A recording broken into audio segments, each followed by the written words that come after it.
The door of the Ashford place had not been opened from the outside in 11 months, 3 weeks and 4 days, and when Bessie Doyle finally pushed it inward with her hip and a bucket full of lye soap and rags, the smell that rolled out to meet her was so thick and stale and sorrowful that she nearly stepped back off the porch altogether.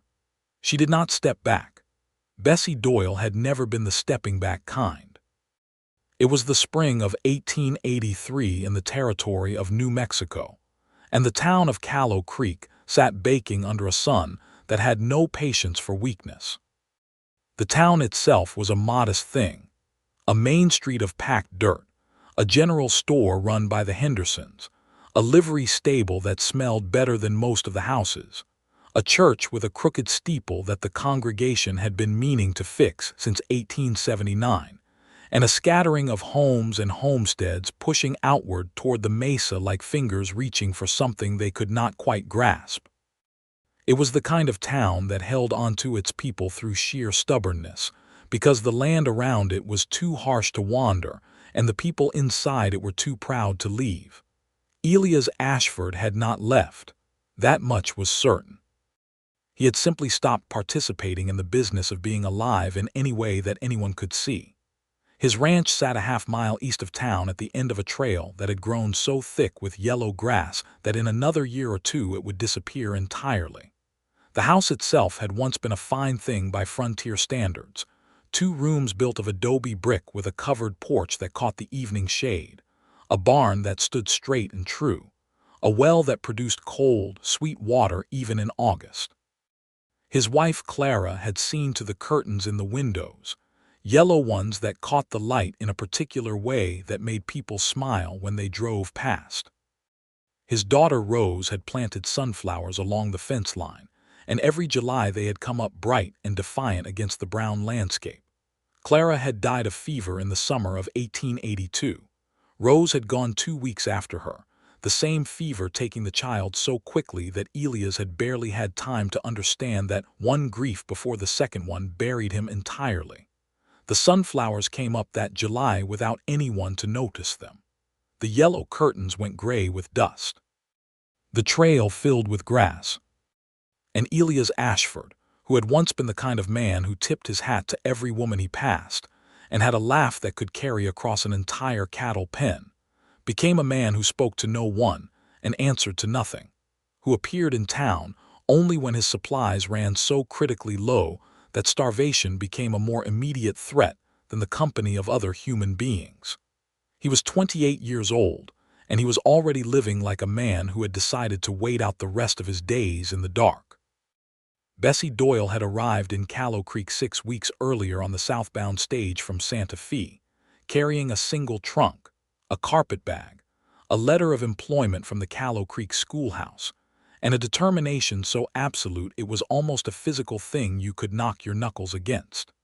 She was 25, the daughter of a schoolteacher father who had died leaving her nothing but his library and his insistence that an educated woman could make her own way in the world if she was willing to work for it. She had red-brown hair that she kept pinned up in a practical bun, brown eyes that missed very little, and a mouth that said exactly what she meant without apology or decoration. She had taken a room at the boarding house run by Widow Margaret Tillys, who fed her well and talked too much, and told her everything she needed to know about Callow Creek in the first 3 evenings over supper, including the full and sorry story of Elias Ashford. "That poor man," Margaret had said on the 3rd night, passing the biscuits with a sorrowful shake of her gray head. "He was the finest man in this county once. Clara Henderson before she married. That was before the Hendersons at the store came. Different family. She was a lovely woman and they were lovely together. Then that fever came through in July and it took half a dozen people and it took both of them, his wife and his little girl, and it just broke him. Broke him clean in half. Does anyone check on him?" Bessie had asked. "Pastor Greer rides out every month or so. Elias opens the door just enough to prove he's breathing and then closes it again. Tom Ridley at the livery says he comes in maybe once every few weeks for feed for his horse, so we know he's keeping the animal alive at least. But the man himself," Margaret had shaken her head again, Nobody can reach him. Bessie had not said anything else about it that night, but she had thought about it. She thought about it the way she thought about most problems, carefully, practically, and with a growing sense that something ought to be done, and that she was as likely as anyone to be the one to do it. She had not planned on going out there. She had her hands full enough with the schoolhouse, which had 17 children of varying ages and no proper organization to speak of, and with establishing herself in a town that was still deciding whether a woman schoolteacher was a sign of progress or a source of mild scandal. But then two things happened in the same week that pushed her in a direction she had not entirely predicted. The first was that Tom Ridley mentioned at the general store that Elias' horse had thrown a shoe, and Elias had walked the animal in and walked it home again, 3 miles round trip, without saying a word to anyone or asking for any help. And there was something in that image. The man walking alone in the dust with a lame horse and too much pride or too much grief to say a simple word, that lodged itself in Bessie's chest and would not come loose. The second was that she overheard 2 of the older ranchers talking outside the post office about how the Ashford property was going to ruin, and how it was a shame because it had been good land and maybe someone ought to buy it out from under the man before he let it fall apart completely. And the easy, comfortable way they talked about it, as if Elias Ashford were already a thing to be disposed of rather than a man still breathing and still present in the world, made her jaw go tight in a way that it did when her temper was roused.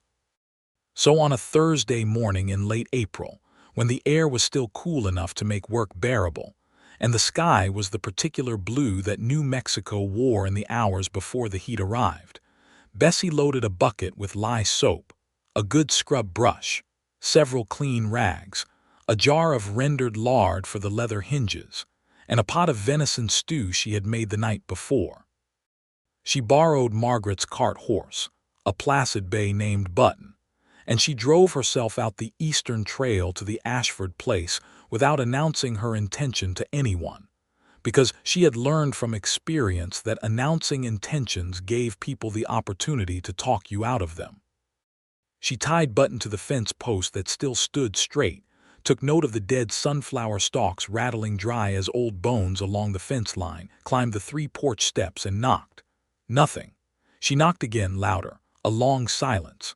Then the sound of boots on a wooden floor, slow and reluctant, and then the door opened perhaps 3 inches and one dark eye looked out at her from somewhere in the shadow inside. "Whatever you're selling," a voice said, low and rough with disuse, "I don't want it." "I am not selling anything," Bessie said. "My name is Bessie Doyle. I am the new schoolteacher. I have brought you stew and I intend to clean your house." A pause. "I beg your pardon." "Your house, Mr. Ashford. I intend to clean it. I have soap and water and I have the morning to spend. I would appreciate it if you would open the door." Another pause, longer this time. The eye in the gap moved, taking her in her practical dress, her bucket, the pot of stew she held in her other hand, the cart horse behind her on the trail. "Ma'am," he said, and his voice had a quality in it she could not quite name, something strained and almost warning. "I don't know who sent you, but I'd like you to leave." "Nobody sent me," Bessie said. "I sent myself. And I am not going to leave, Mr. Ashford, because I have already made the stew and carried it out here and the morning is wasting." "You do not have to talk to me. You do not have to do anything at all except not be in my way while I work." She watched the eye blink. She watched it look at the stew pot. She watched something complicated happen in that single visible dark eye, some war between the pride that wanted to send her away and something older and more honest that recognized the smell of food cooked by someone who cared enough to make it. The door opened. He stepped back and she stepped in, and that was how it began. The smell hit her fully when she crossed the threshold, and she kept her face careful and neutral because she did not want him to feel shame. But it was the smell of prolonged absence, not dirty exactly, but sealed and airless and gray. The smell of curtains never opened and fires let go cold, and a man eating the same things day after day alone in the dark. It was the smell of grief that had gone on so long it had become the furniture. Elias Ashford stood near the far wall with his arms crossed, watching her with a wariness that reminded her of a dog that had been hit enough times to flinch at open hands. He was tall and lean with dark hair that needed cutting, a beard that had grown in thick and untended, and eyes the color of strong coffee that watched her move through his space with an expression caught between suspicion and something else she could not identify yet. She set the stew pot on the iron stove and turned to survey the room. It was not catastrophically dirty. He had not descended to filth. But it was neglected in the way that a space becomes neglected when the person living in it no longer sees it. The layer of dust on every surface, the cold ash in the fireplace that had not been cleared, the single tin plate and single fork sitting on the table with the dried remnants of the last meal still on them, the gray curtains that Clara had chosen hanging limp and dusty in the windows. The general sense that every object in the room was exactly where grief had set it down and nothing had been moved since. "When did you last open a window?" she asked. "I don't recall," he said. She went to the nearest window, found the latch stiff with disuse, worked it free and pushed the shutter open. Morning air came in like a living thing, cool and smelling of sage and red earth and the faint sweetness of early wildflowers somewhere on the mesa, and she heard him draw a breath behind her, sharp and involuntary, and she thought she understood. She opened the second window. Then she put on her apron, filled the basin from the water bucket she had brought in, added lye soap, and went to work. She did not talk at first. She simply worked, moving through the room with the steady, methodical efficiency of a woman who had been keeping houses in order her whole life, clearing the ash from the fireplace, washing the single plate and fork and setting them to dry, wiping down the table and the 2 chairs pushed up to it, dusting the shelves that held a Bible and 3 other books, and a small framed photograph she was careful not to look at too long. She swept the floor. She shook the braided rug that lay in front of the fireplace out through the open door, and the dust came off it in a pale cloud, and she beat it twice with her palm and hung it over the porch rail to air. He watched her the entire time. She could feel his eyes following her, tracking her movement through his house with a quality of attention she recognized as the attention of a man who had not had anything outside himself to look at in a very long time. He did not help. He did not speak. He stood near the wall with his arms still crossed and he watched, and after a while the watching changed in some subtle way she felt rather than saw, the wariness in it loosening slightly, like a man who has been holding his shoulders at his ears and finally lets them drop an inch. After perhaps 40 minutes she stopped and looked at him directly. "The stew needs warming," she said. "Do you have wood?" "Outside," he said. "At the back." "Would you bring some in, please?" He went. He was gone for 3 minutes and he came back with a load of wood and built a fire in the stove without being asked again, and she put the stew pot over the heat and stirred it once, and the smell of it, venison and onion and dried herbs, rolled through the room, and she heard him make a sound, very small, almost nothing, somewhere between his throat and his chest, and she kept her eyes on the pot. She served 2 bowls, because she was hungry herself, and she had always thought that eating alone was one of the saddest human activities there was. She set them on the newly cleaned table and sat down in the chair nearest the window and looked at him expectantly. He looked at the 2 bowls. He looked at her. He sat down. They ate in silence for a while. The morning air moved through the windows. Outside, a meadowlark was singing somewhere in the yellow grass, its sound bright and untroubled. "You did not have to do this," he said finally. "I know," she said. "I didn't ask for—" "No, you did not," she agreed. "I came anyway." He looked at his bowl. He ate another spoonful. She watched a complicated sequence of things move across his face, the resistance, the pride, and underneath both of them something raw and tired that she thought might be the first stirring of gratitude. "Why?" he asked. She considered the question honestly. "Because someone should have come sooner," she said, "and I was the one who noticed it needed doing." He did not answer that. But he ate all of the stew, and when he was finished he sat very still with his hands wrapped around the warm bowl, and the morning air came through the windows and moved the gray curtains, and Bessie thought she could see him remembering, very slowly and carefully, what it was like to be in a room that did not feel like a sealed grave. She came back the following Thursday. She brought bread she had baked the night before and a small crock of honey from the Henderson store and more soap, because she intended to do the second room today, the bedroom, which she had not touched the first time. She was not sure he would let her in again.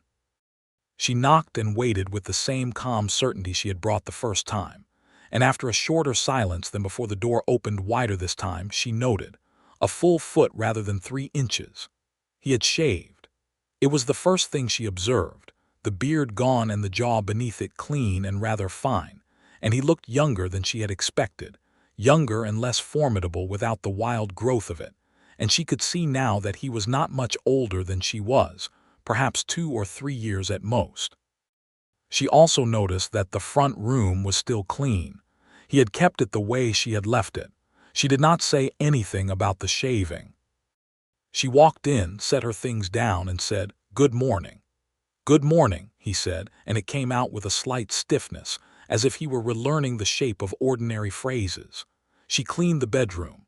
He went outside for most of that time. She could hear him moving around the barn and the yard, the sound of a hammer at one point, which meant something was being repaired.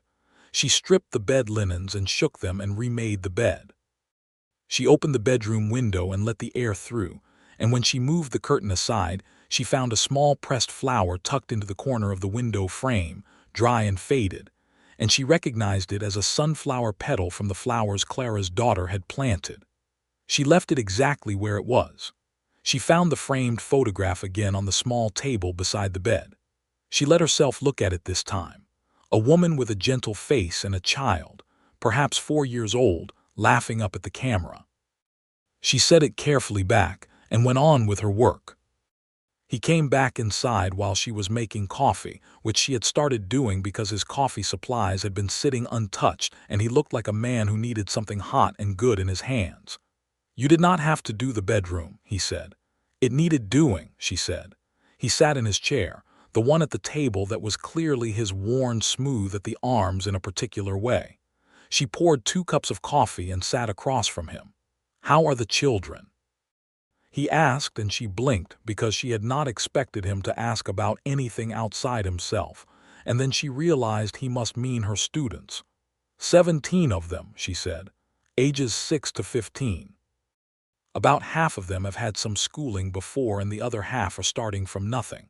One boy, Billy Crane, has a gift for arithmetic that I think nobody has noticed yet. A girl named Ada Tillies, I think she may be your landlady's granddaughter. Great niece, he said. She reads better than most adults I have met. What they need is organization and time.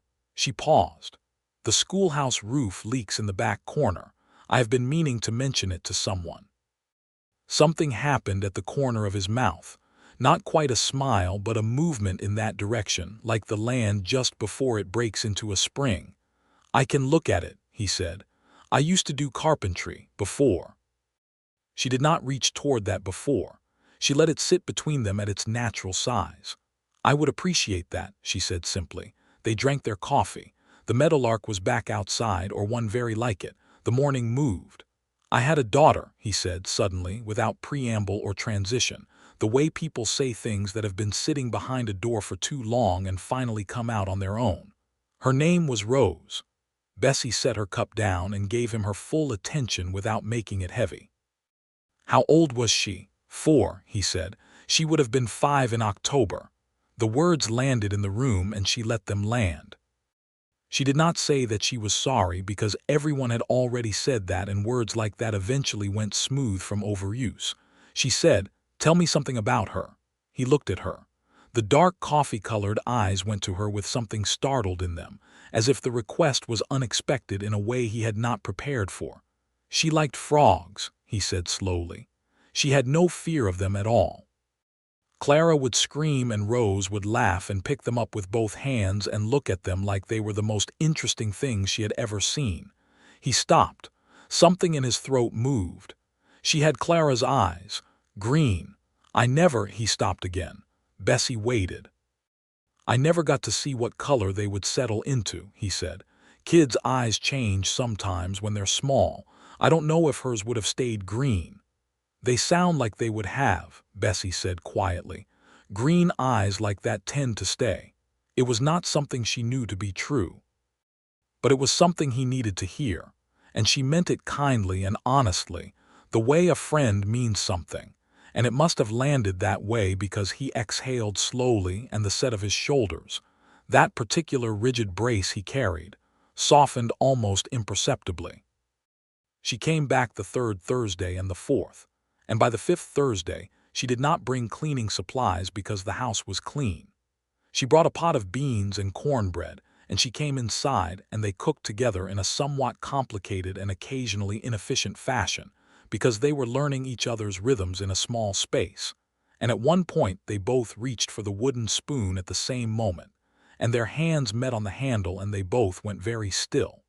She lifted her hand first. He set the spoon down. "You should stir it," she said very calmly, and went to check on the cornbread. He fixed the schoolhouse roof the following week. He showed up on a Tuesday morning without announcing it, with timber cut to size and the right nails and the right tools, and he was up on the roof and working before Bessie even came out to see who was there. She stood in the schoolyard and looked up at him against the blue sky with the morning light full on his face, and something happened to her chest that was quiet and significant, the way a significant thing can happen in perfect silence. She taught her children through the morning and he worked overhead, and the sound of it, the steady, purposeful sound of a man working and building and repairing a thing, was so different from the silence he normally wrapped himself in that it seemed to fill the whole morning with something new. He came down at noon. She had sent the children to their lunches and was sitting on the front step with an apple, and she held it out to him and he sat on the step beside her, close enough that she could feel the warmth of him in the spring air, and he ate the apple and they were quiet together, and the quiet was different from the quiet inside his house, lighter, with room in it for something to grow. "You are good with them," he said, watching the children at their lunch across the yard. "I love teaching," she said simply. "I love the moment when something clicks for a child, when they understand a thing they did not understand before. It is one of the finest moments there is." "My wife taught me to read," he said. "I came west when I was 19. I had a little schooling, but not much. Clara was patient." He paused. "She was patient about everything." Bessie looked at the middle distance, at the place where the town faded into the wide land beyond it. "She sounds like someone worth loving," she said. "She was," he said, and it was the first time she had heard him say something about Clara without the word dropping like a stone into silence. It came out clean and true and complete, like a thing he had finally accepted the weight of and could carry now. She was. Callow Creek was a small town, and a small town had eyes, and Bessie was aware that the Thursday visits and the roof repair had been noted and discussed and formed into opinions by various members of the community. Margaret Tillies asked her questions over supper with a delicacy that was not particularly delicate. The Henderson woman at the store gave her a particular look when she bought extra eggs. Pastor Greer stopped her after Sunday service and thanked her for reaching Elias Ashford in a way that he said he had not been able to manage, and he said it with a warmth that was genuine and uncomplicated, and she appreciated him for it.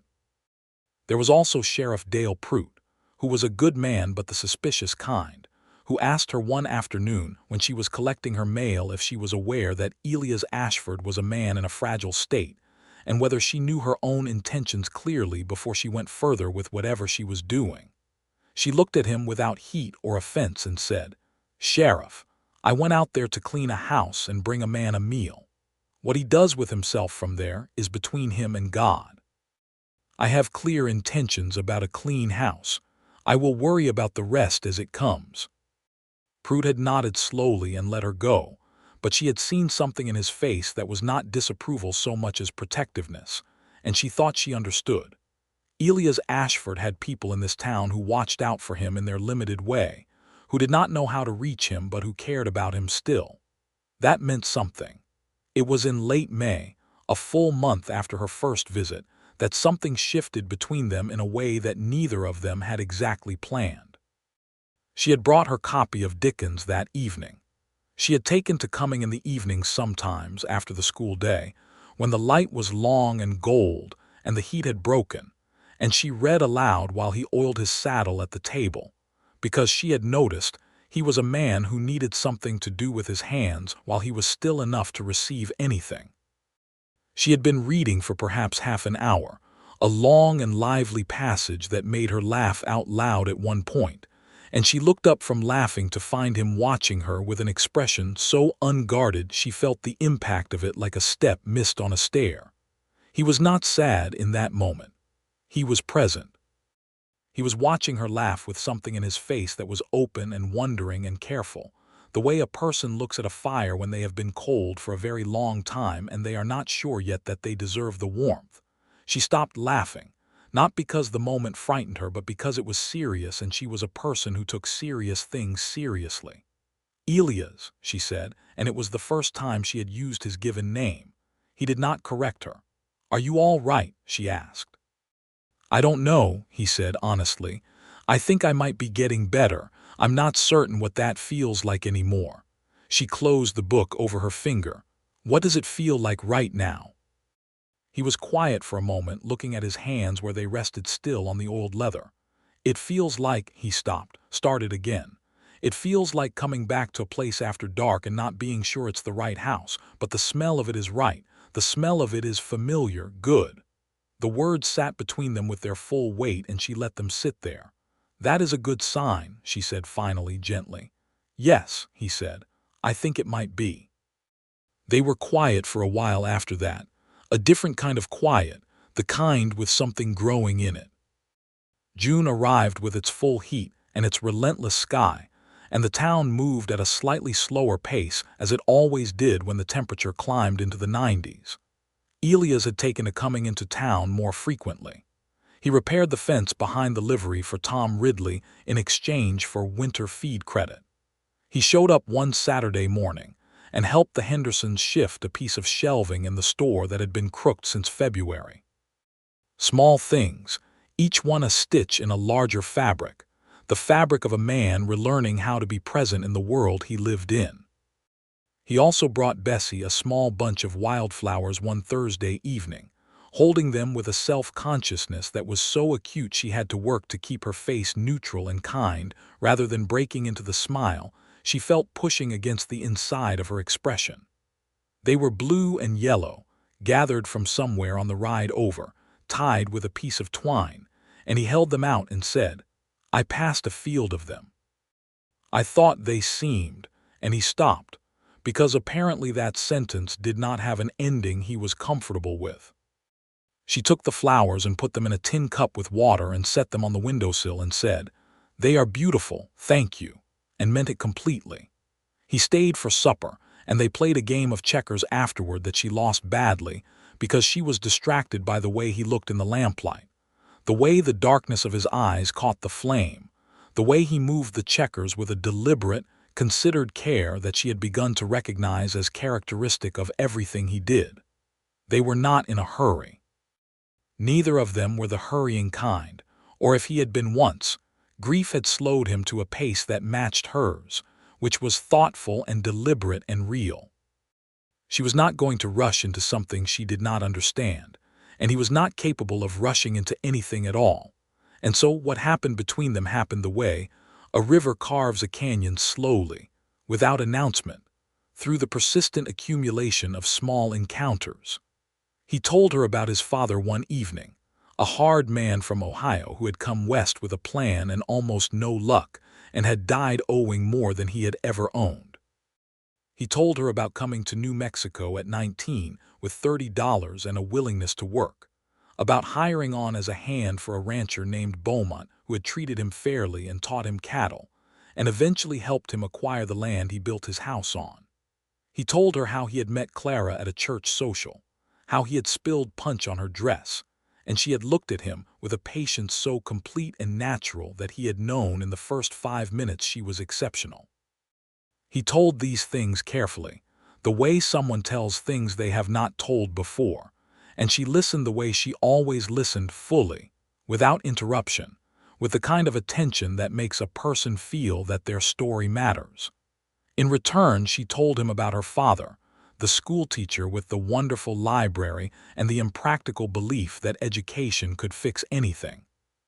She told him about the small town in Missouri where she had grown up, about leaving it after her father died, about the way it had felt to arrive in Santa Fe with enough money to last 3 months and the absolute necessity of finding employment within that time, about how the position in Callow Creek had come through a letter she had answered half hoping, like most letters of that kind, for nothing.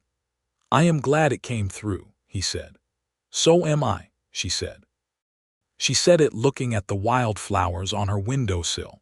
She had taken to bringing them home after each visit, and he said it looking at her, and both of them knew that the words were larger than their surfaces.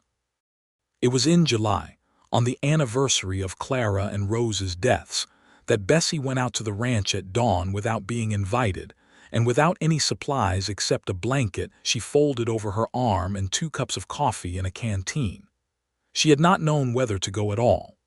She had thought about it for days, whether going would help or intrude, whether presence was a gift or a presumption. She went because her honest self told her that being alone on that day was not what he needed, even if he thought he did. She found him sitting on the porch steps in the early morning dark, before sunrise, looking east toward the mesa where the sky was just beginning to pale. He looked up when he heard Button's hooves on the trail, and she saw the rawness in his face, the open grief of the day, and she felt her heart clench once hard and then steady. She tied the horse. She sat down on the step beside him without a word. She poured 2 cups of coffee from the canteen and handed him one and wrapped the blanket around her own shoulders because the pre-dawn desert was cold. They sat there while the sun came up over the mesa, painting the sky in layers of peach and gold and rose, and the light came across the land slowly and thoroughly the way light does in open country, covering everything, leaving nothing in shadow. The sunflowers along the fence had come up again. They always came up, she had observed, no matter who was there to see them or not, because nature does not wait for grief to finish before it continues, and they turned their faces toward the rising sun with the simple loyalty of growing things. He did not talk for a long time. She did not ask him to. When he did talk, he talked about the day Clara died, the details of it, the terrible ordinary details of a person failing and then being gone, and she listened to all of it. He talked about Rose, about carrying her to the doctor in town, about the walk back alone, about the silence the house had made after that, a particular quality of silence he said he had never known before and could not describe to anyone who had not heard it. She listened to all of it. When he stopped talking, she reached over and took his hand the first time she had done such a thing, and held it in both of hers, and he looked down at their joined hands for a long moment as if he were calculating whether he deserved such a thing, and then he turned his hand over and held hers back, and they sat like that while the morning opened around them. "Thank you for coming," he said finally. "I wanted to," she said. "I know," he said. "That's the part I can't quite. I know you did." She did not answer that directly. She leaned her head very slightly against his shoulder, not much, barely at all, and he sat very still for a moment and then let out a slow breath, and the arm attached to the shoulder she had leaned against moved to rest against her.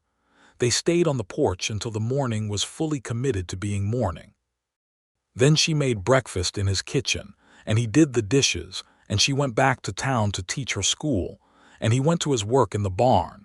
And neither of them said anything else about what had happened because nothing needed to be said yet. But something had been settled between them that day, something below the level of words, a fundamental understanding that they were not alone in the world and that they had each chosen not to be. The summer moved through its long, hot weeks, and August arrived in its full severity, the kind of heat that bakes the earth to a pale crackle and makes the air shimmer at distances and drives every living thing to shade. Bessie kept school through the morning and released the children at noon to spare them the afternoon heat. She read and sewed and organized her lesson materials in the cooler hours, and when the evening came, she usually found herself at the Ashford place, because that was where she most wanted to be. It was during one of those August evenings that Elias finally said the thing she had been waiting for him to find his way to, because she had known since approximately May that he was making his way toward it, and she had been patient in the way that she was patient with her slower students, not pushing, not pulling, simply making space for the understanding to arrive in its own time.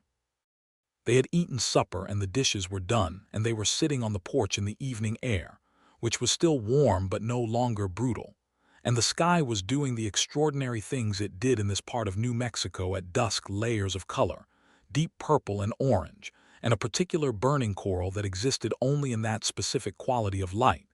And she had her hands folded in her lap, and he was beside her, and he said, without looking at her, looking at the sky, "Bessie." "Yes," she said. "I think I am in love with you." He said it carefully, the way he did things, with the weight of a man who has examined the sentence from every angle before he let it out, and it landed on her with the full significance of everything that had preceded it.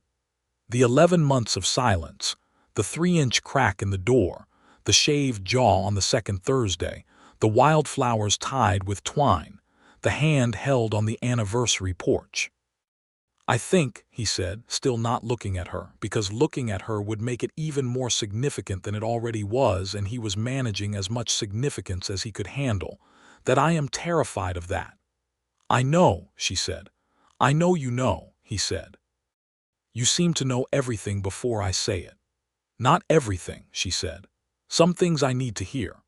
He turned his head and looked at her finally, the dark eyes finding her face in the dimming light, and what was in them was everything she had watched grow there over the months, the gratitude and the wonder and the careful, fragile hope of a man who has been catastrophically broken and has, against all reasonable expectation, begun to mend.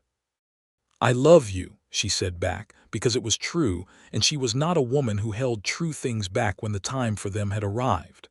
"I have for a while now." He made a sound that was not quite a laugh and not quite something else, a sound of release, and he reached out and took her face in both hands the way he might hold something fragile and precious, and looked at her with an expression so full it was almost painful to see. And then he kissed her, and she kissed him back, and the New Mexico evening continued doing its extraordinary things around them entirely without permission.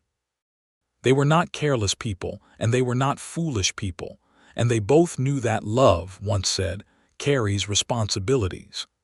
Elias came to see Pastor Greer in the 3rd week of August and spoke to him privately for an hour and a half. Greer, who had spent the better part of a year worrying about Elias Ashford and praying for something to reach him, came out of that meeting with a face full of quiet satisfaction that he shared with no one. He asked Bessie one evening toward the end of August if she might be willing to stay in Callow Creek. "I signed a 2-year contract with the schoolhouse," she said, "and after that," she looked at him steadily, "I have not been in any hurry to leave since I arrived." He nodded slowly. "I have something I want to ask you," he said. "I want to do it properly. I need a few days." "Take what you need," she said. He took 9 days, which turned out to involve a trip to the jeweler in Las Cruces, a full day's ride south, a fact she did not learn until later. He came back with a simple gold ring set with a small turquoise stone the same deep blue as the New Mexico sky, and he came to the boarding house where she lived, and he asked Margaret Tillies for the use of her parlor, and he asked Bessie to come in. And she came in, and found him standing in the middle of the parlor with the ring in his hand, looking more nervous than she had ever seen him.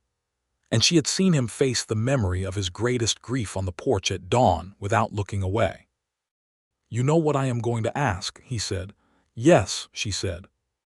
"I want to ask it anyway," he said, "because it deserves to be said properly. Bessie Doyle, you came to my door when I had shut out everything.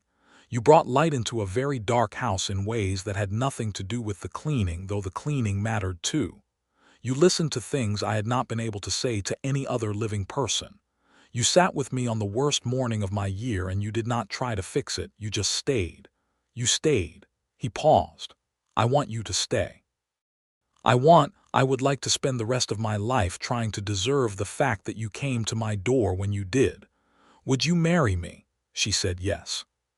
She said it immediately and completely and without any form of hesitation, and he put the ring on her finger and she looked at it against the brown of her skin and thought that the turquoise was exactly the right color, that he had known it would be, that this was the kind of man he was, a man who looked carefully at the things he loved and then chose accordingly. Margaret Tillies cried in the doorway. She made no apology for it. They were married on the 15th of September, 1883, in the Callow Creek church with the crooked steeple, and in honor of the occasion, Tom Ridley and his son had climbed up the week before and straightened the steeple because it seemed like the right time to finally do it. Pastor Greer performed the ceremony with a warmth in his voice that came from genuine relief as well as genuine joy. Margaret Tilly sat in the front pew and cried again. The 17 students of the Callow Creek schoolhouse sat in 2 rows near the back in varying states of solemnity and fidgeting. And Billy Crane, who was proving to be not only gifted at arithmetic, but also prone to theatrical gestures, had brought a small bouquet of wildflowers from the field east of town and presented them to Bessie before the ceremony with a gravity so complete it made half the congregation smile.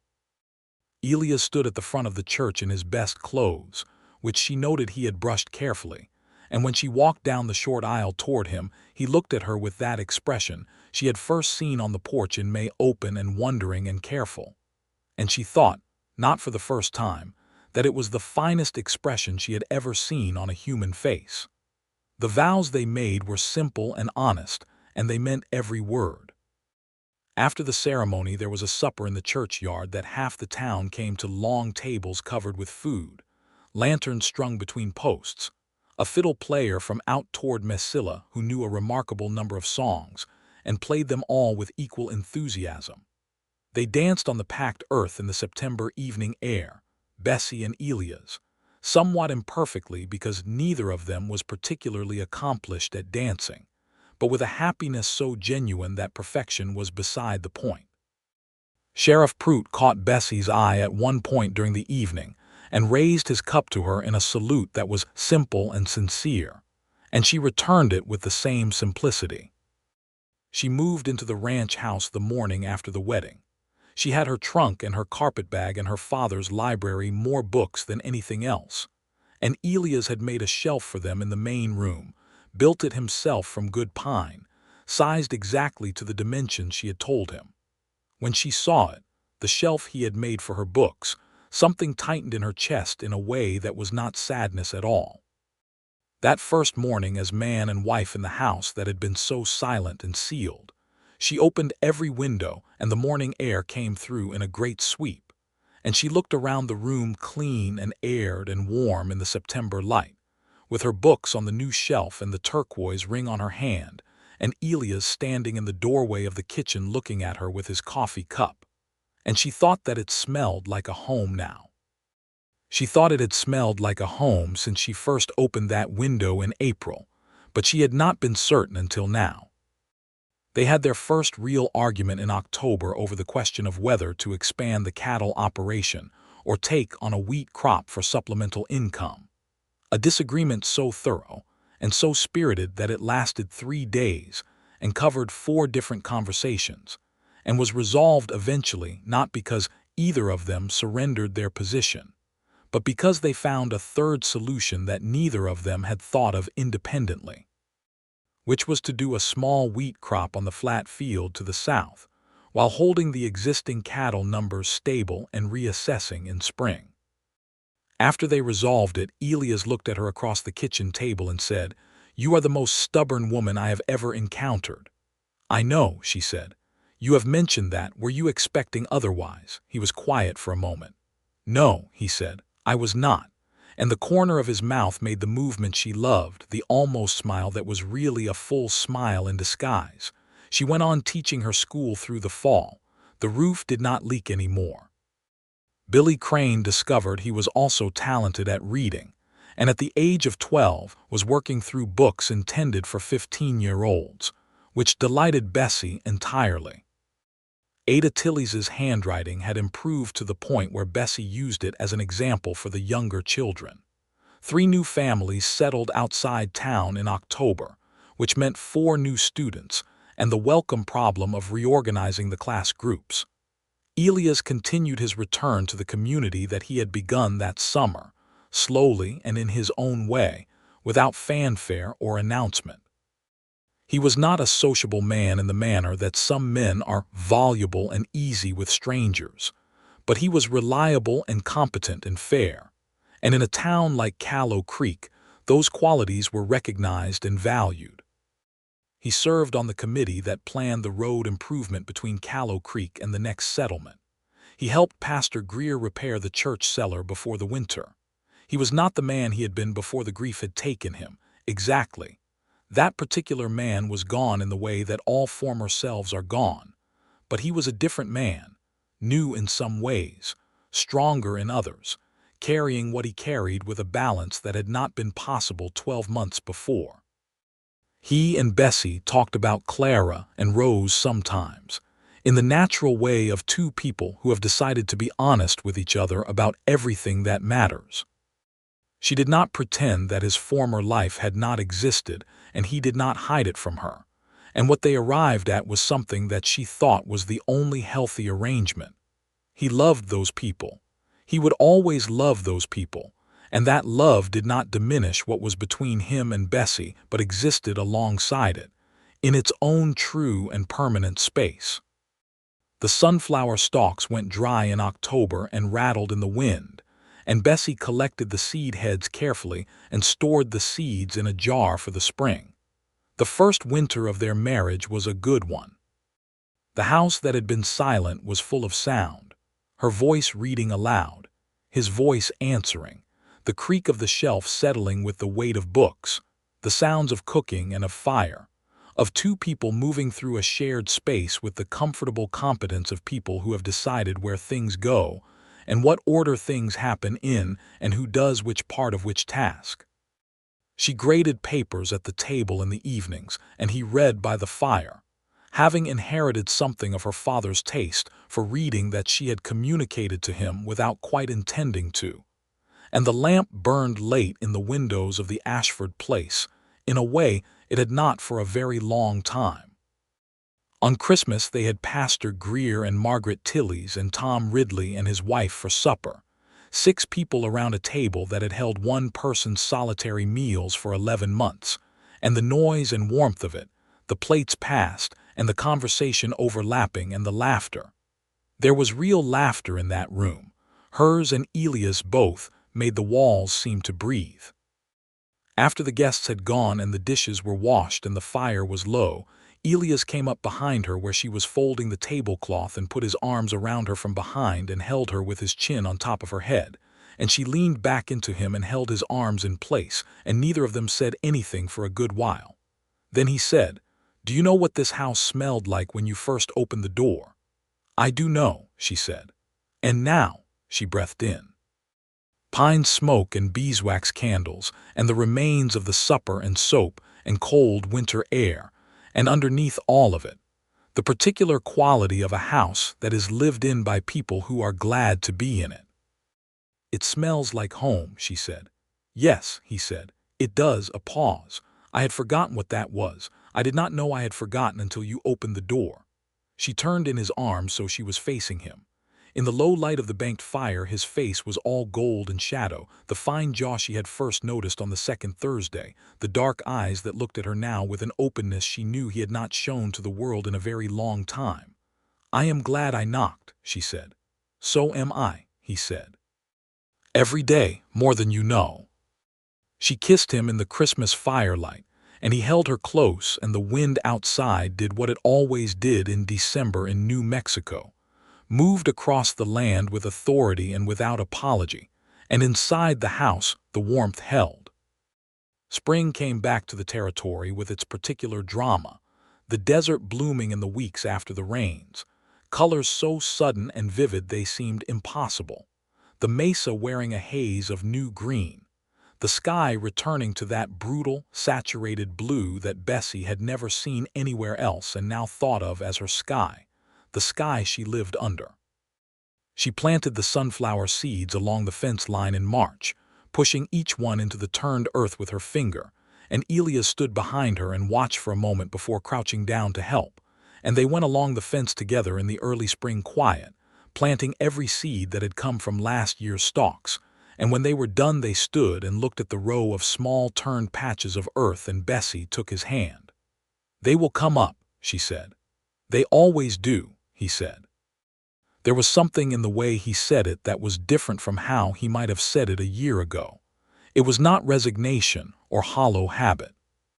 It was knowledge, the knowledge of a man who has watched the sunflowers come up when nobody was there to see them and has understood slowly that the world continues its growing regardless, and that this is not a cruelty but a fact, and that one can choose to be present for the growing or not, and that being present is better.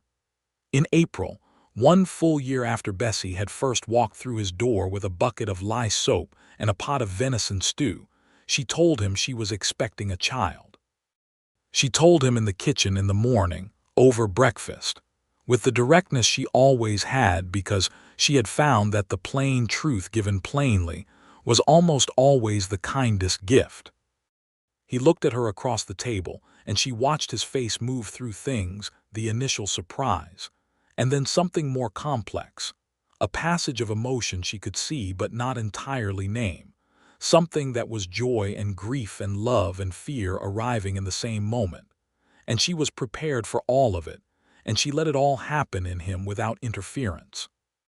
He stood up from the table and came around to her side, and he crouched down in front of her chair so they were at the same level, and he took both her hands in his and held them. "Are you well?" he asked, and his voice was careful with everything it was carrying. "I am very well," she said. "I have felt it for a few weeks." I wanted to be sure before I said anything.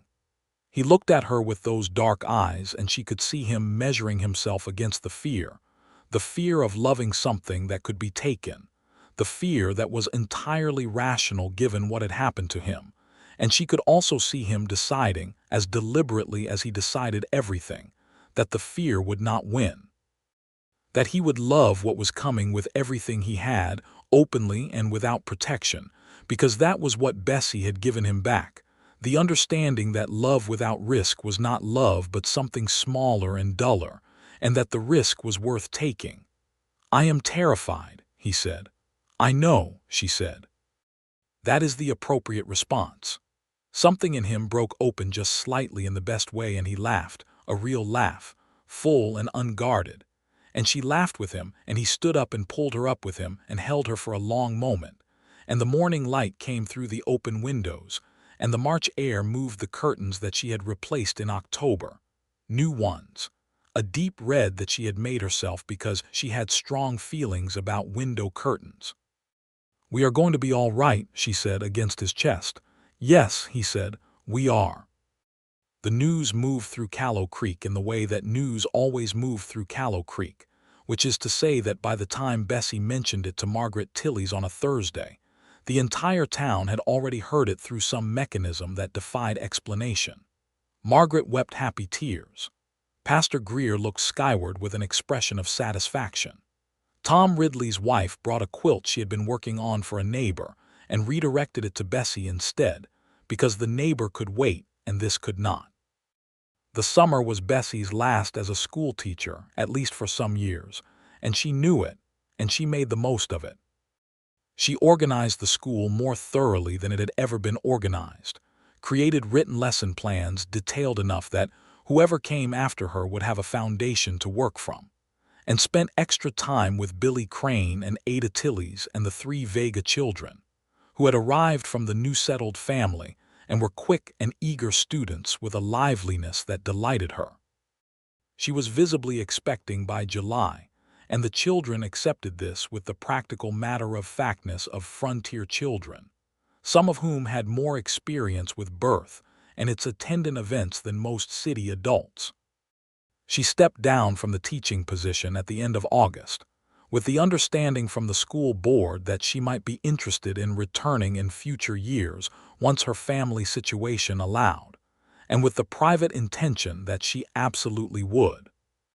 Her son was born on a cold Tuesday in November of 1884, delivered by the doctor from Las Cruces who happened to be in Callow Creek on other business, which Bessie later said was either excellent timing or the Providence pastor Greer was always going on about, and she thought both were probably true. The child came into the world with considerable noise and a quantity of dark hair, and the immediate and undeniable appearance of health and fury. And when Elias held him for the first time, a long, still moment in which Bessie watched him from the bed, tired and content and watching everything. She saw his face go through something she could not describe, and did not need to describe because it was private to him, a passage between the grief of what he had lost and the love of what was here. And it lasted no more than 10 seconds, and then he looked at her over the child's head, and his eyes were wet, and his expression was full and clear. "Hello," he said to the child, very quietly. "Hello there. What shall we call him?" Bessie asked. They had discussed names for months without settling, in the comfortable way of two people who enjoy discussing things without necessarily resolving them. But now Elias looked at her with the question, and she said, "You choose, whatever feels right." He looked at the child. The child, for his part, had stopped his initial protest and was regarding the inside of his father's elbow with the concentrated seriousness of the newborn. "Samuel," Elias said. "Samuel James Ashford. Samuel James," Bessie repeated, trying it. Sam, he agreed. It was right. It sounded right in the room, and it felt right, and they knew it the way you know things when you are tired and honest and present. Samuel James Ashford was a loud, opinionated and thoroughly healthy infant who slept in intervals and ate with enthusiasm, and grew at a rate that seemed to Bessie almost visible, as if she could watch the growth happening in real time. He had her red-brown coloring and Elias' dark eyes, an interesting combination that drew comment from anyone who met him. He was sociable in the way that some infants simply are, interested in faces, quick to focus, and Margaret Tillies declared in his 3rd week of life that he was the finest child she had ever seen, a declaration she made with such conviction that Bessie suspected Margaret would have said it regardless of the child. The ranch had a different quality in it now, not noisier exactly, though Samuel contributed to the noise, but denser with life, with purpose, with the sense of a future being actively built rather than passively awaited. Elias expanded the cattle operation that spring as they had originally discussed, adding 8 head that he drove up from the southern ranges with Tom Ridley's help, and the wheat crop in the south field came up better than either of them had expected, enough that he took a portion of it to the mill and came back with a good price, and they spent the money on the barn repairs that had been deferred since before Clara died. Bessie planted the sunflowers again in March. They came up in July, a thick golden row of them along the fence line, taller than last year, turning their faces to the sun with the determined faithfulness of sunflowers. She was feeding Samuel on the porch one July morning when she noticed they were fully open, and she called Elias out from the barn, and he came and stood beside her and looked at them. "Rose would have approved," he said. "She would have been out there with both hands into the petals," Bessie said. He laughed softly. "She would." They stood together in the early morning light, with the baby making small sounds of satisfaction between them, and the sunflowers blazing along the fence, and the wide country behind them going gold and red into the distance. And the ordinary completeness of the moment was so full it almost required no further examination. "Almost." "Elias," she said, "are you happy?" He was quiet for a moment in the way he was quiet when a question deserved real consideration and not a reflexive answer. She had come to love that quality of his, the refusal to give cheap answers. "Yes," he said. "I'm not sure I thought I was going to be again, but yes." She leaned against him and his arm came around her, the baby between them, the sunflowers blazing, the morning committed to its full business of being morning. "Good," she said. "Me too." The years in Callow Creek settled into their shape with the particular quality that good years have, each one distinct, each one containing its own events and challenges and pleasures, but all of them carrying the same essential character, the character of a life being lived fully and deliberately. Samuel grew from an infant into a small child with strong opinions about horses and a complete disregard for the condition of his clothing, which was not surprising given the territory.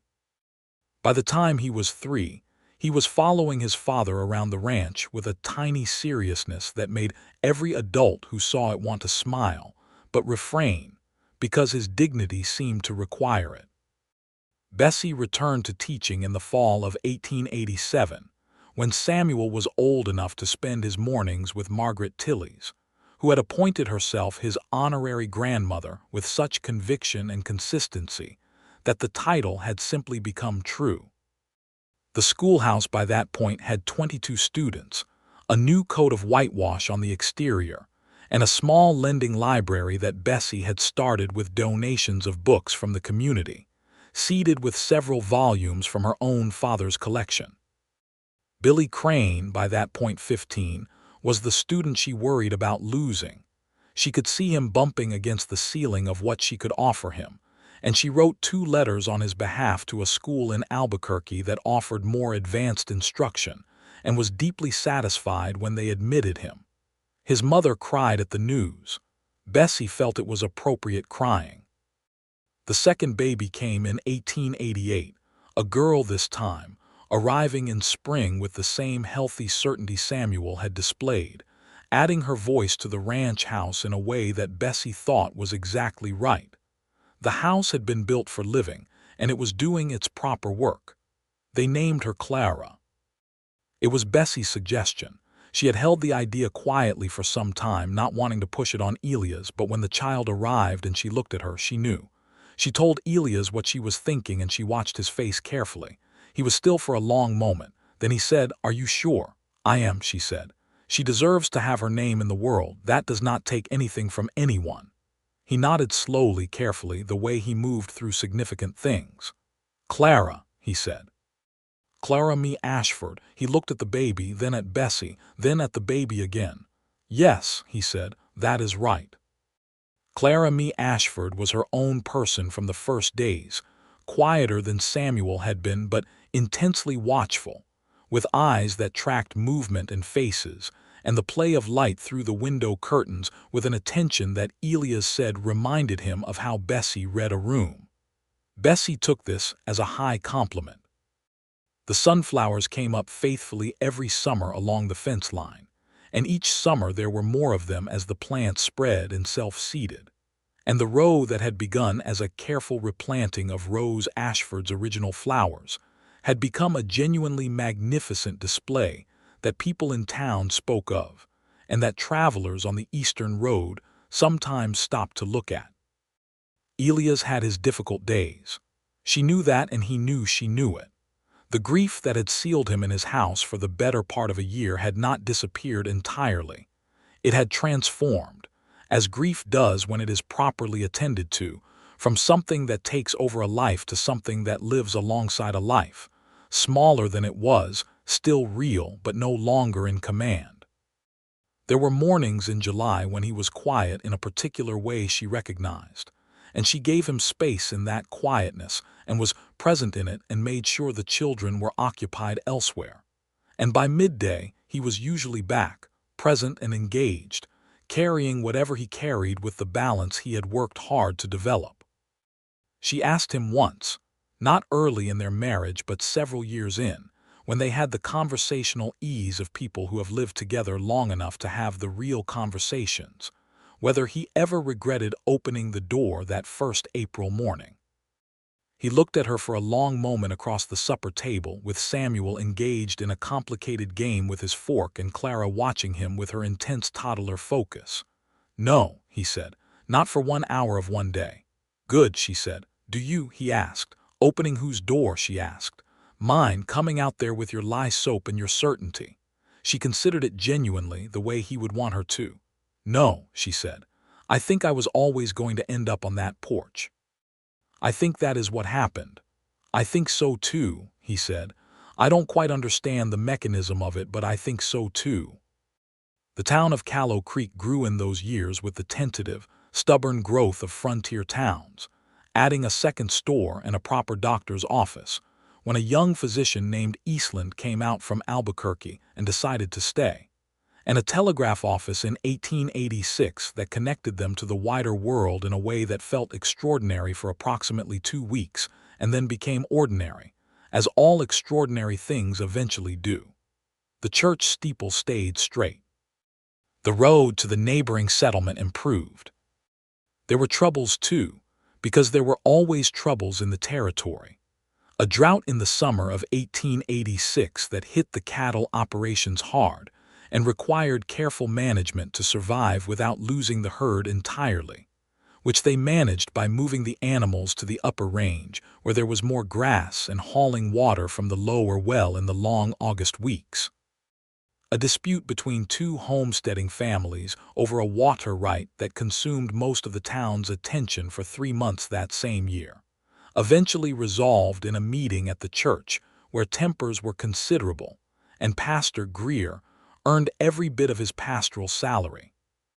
The ongoing complications of living in a territory still finding its legal and political shape, with the cattle barons and the small ranchers and the Apache bands and the Mexican communities all occupying the same land under the same brutal sky, with different relationships to what that land meant and who it belonged to.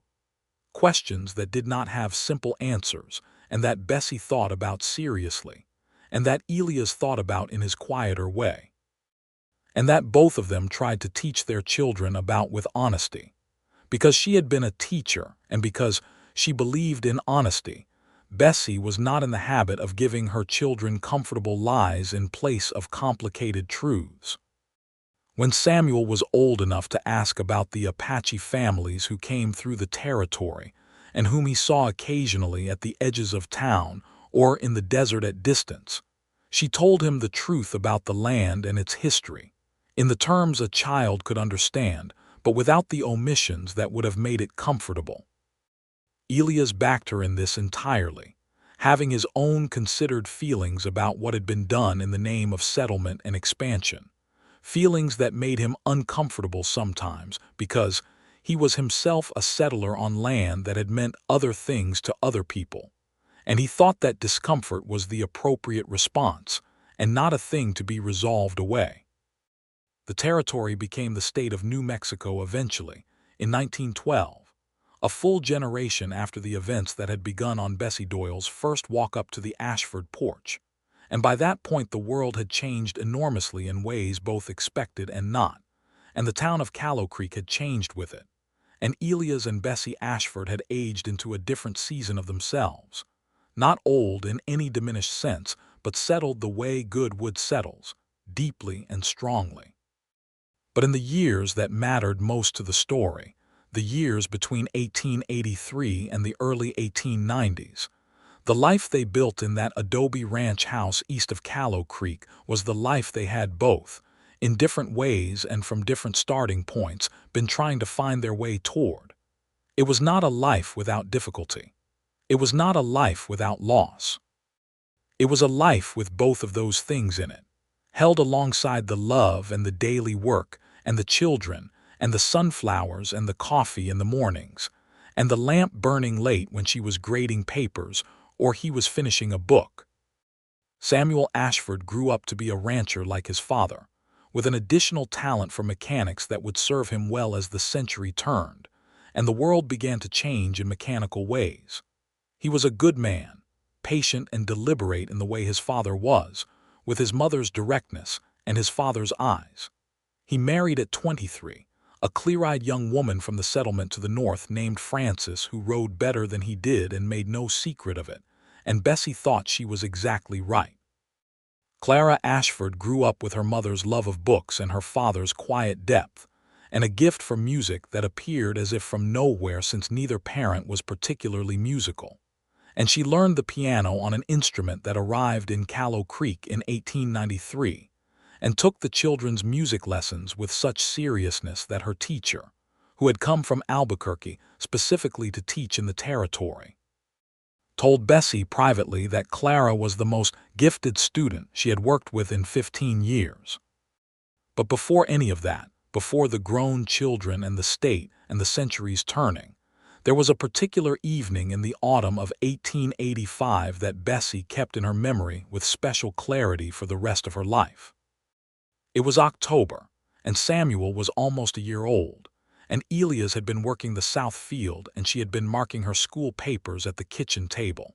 And the day had been long for both of them in the ordinary way of long days, and the evening was coming in through the windows with the smell of cooling earth and the specific sweetness that autumn evenings have in the desert, dry and golden and complete.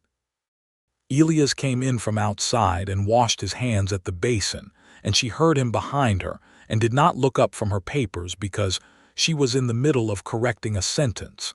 And he came and stood behind her for a moment, and then reached over her shoulder and set a single yellow sunflower on the table beside her papers.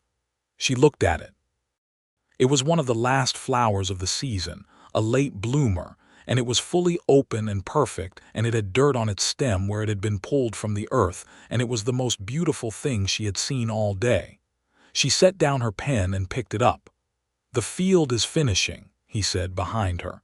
"It will come back," she said. "It will," he said. "It always does." She turned in her chair to look at him, and he was looking at her in the way he had looked at her on the porch in May of 1883, and on the anniversary dawn and on the Christmas evening, and in all the moments that mattered, with that open, wondering, careful regard that she had understood from the beginning was the deepest thing he had to give. She stood up. She took his face in her hands the way he had done to her once, holding something precious. She looked at him steadily, at the man who had been the 3-inch gap in the door and the shaved jaw on the second Thursday, and the wildflowers tied with twine and the ring with the turquoise stone and Samuel James and all the mornings of all the years since. "I love you," she said. "I love you," he said, simple and complete, the way all true things are. Outside, the last of the sunflowers stood along the fence line in the failing light, gold and faithful as the day they were first planted. And inside the house the lamp was lit, and the baby breathed in his cradle, and the book stood straight on the pine shelf, and the deep red curtains moved with the evening air that came through the open windows, and the house smelled exactly the way a house should smell, like the people who love each other inside it.